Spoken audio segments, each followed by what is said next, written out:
ரித்திவாசினியும் ராமுவின் மாயா பயணம். ஒரு சிறிய கிராமத்தில ரித்திவாசினி என்ற ஒரு புத்திசாலி சிறுமி இருந்தாள்.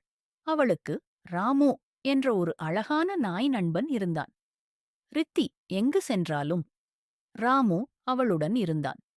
ஒரு நாள் அவர்கள் காட்டுக்குள் சின்ன சஞ்சாரம் சென்றனர். நடந்து கொண்டிருந்தபோது ஒரு பழைய மரத்தின் அடியில் ஒளிரும் ஒரு கல். ராமு, இது என்னவோ மாயமானது போல இருக்கே என்று ரித்தி சொன்னாள். அவள் அந்த கல்லை தொட்டவுடன் ஒரு வட்டமான ஒளி அவர்களை சுற்றி வந்தது. அடுத்த கணம் அவர்கள் ஒரு வித்தியாசமான உலகத்தில் விழுந்துவிட்டார்கள். அந்த உலகம் விலங்குகள் பேசும் உலகம்.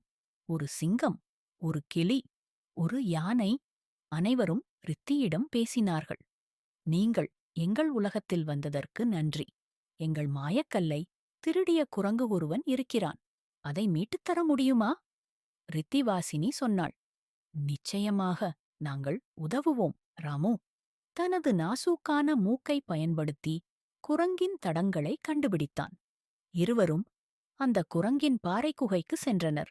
ரித்தி புத்திசாலித்தனமாக பேசி குரங்கிடம் மாயக்கல்லை திரும்பப் பெற்றாள். அந்த உலகம் மகிழ்ச்சியில் ஆழ்ந்தது.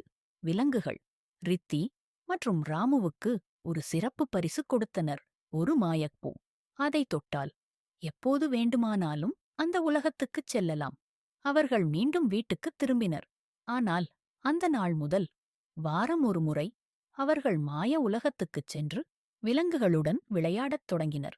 முடிவு: நட்பு, புத்திசாலித்தனம் மற்றும் துணிச்சல். இவை இருந்தால் எந்த பிரச்சனையும் தீர்க்க முடியும்.